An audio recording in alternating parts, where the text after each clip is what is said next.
अस्सलाम वालेकुम, आप देख रहे हैं कैपिटल डिजिटल और मैं रुखशान मीर। इंतहाई अफसोसनाक खबर मौसूल हुई है।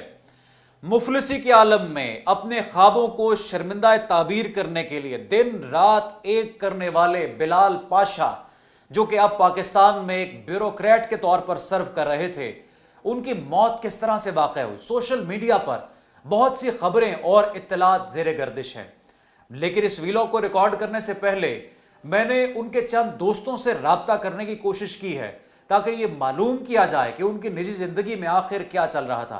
नाज़रीन, बिलाल पाशा छठी जमात तक मदरसे में तालीम हासिल करते रहे और छठी जमात के बाद उन्होंने खुद को स्कूल में एनरोल करवाया।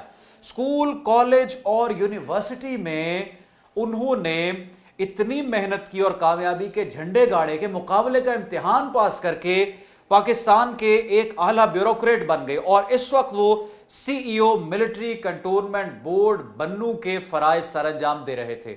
लेकिन उनकी अपने दोस्तों से जो व्हाट्सएप पर कॉन्वर्सेशन हुई, उसमें ये तासुर देते रहे कि वो अपनी निजी जिंदगी में इंतहाई परेशान है। एक कॉन्वर्सेशन में उन्होंने कहा कि अगर हालात उनके काबू में ना आए तो उनके पास एक ऑप्शन बचेगा और वो खुदकुशी होगा। इसी तरह से उन्होंने एक और व्हाट्सएप कॉन्वर्सेशन में कहा कि वो इंतहाई परेशान हैं और वो शदीद डिप्रेशन का शिकार हैं।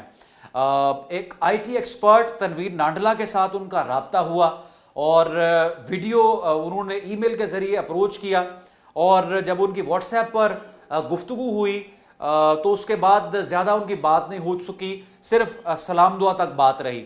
लेकिन डॉट्स ये मिलते हैं कि वो शदीद डिप्रेशन का शिकार थे और एक जो खबर बन्नू से सामने आई है अभी ये गैर मुसद्दिका है। अब इसकी कंफर्मेशन उस वक्त तक नहीं हो सकती जब तक कि उनके फैमिली जरा इस बात की तस्दीक मीडिया पर ना आकर कर दें। लेकिन वो खबर कुछ यूं है जो ज़ेरे गर्दिश है। मुबैना तौर पर उनकी चंद महीने पहले शादी हुई थी और उनकी अहलिया के साथ उनके ताल्लुकात खुशगवार नहीं थे और उनकी अहलिया उनको इस वजह से छोड़कर चली गई कि उनके वालिद या उनके घर का माहौल बहुत पसमानदा था और यही तमाम बातें वजह बनी उनके डिप्रेशन को हवा देने में और यहाँ तक बात आई कि उन्होंने खुदकुशी करके अपनी जान का खात्मा कर लिया। लेकिन दूसरी तरफ इत्तलात ये है कि उनको कार्डियक अरेस्ट हुआ है, हार्ट अटैक की वजह से उनकी मौत वाक़या हुई है। ये दो खबरें जो इस वक्त ज़ेरे गर्दिश हैं, इसमें जो इत्तलात बड़ी स्ट्रॉन्ग आ रही हैं वो तो डिप्रेशन और ख़ुदकुशी की है, जिस तरह से मैंने आपको उनके होने वाले रवाबित का जिक्र किया। लेकिन वीलॉग के आखिर में ही आपको कहूंगा कि कंफर्मेशन जब तक उनके फैमिली जराए नहीं करते उस वक्त तक कोई चीज़ वाज़े नहीं हो सकती। एक निजी टीवी के मॉर्निंग शो में उनको गुफ्तगू करते हुए देखा जा सकता है। आप दीदा थे, रो रहे थे और अपनी मरहूम वालिदा के नाम ये पैगाम दिया कि वो जिस मकाम पर पहुंचना चाहते थे वो पहुंच चुके हैं। लेकिन ऐसा क्या हुआ कि उनकी ज़िंदगी का खात्मा हो गया। इंतहाई अफसोसनाक।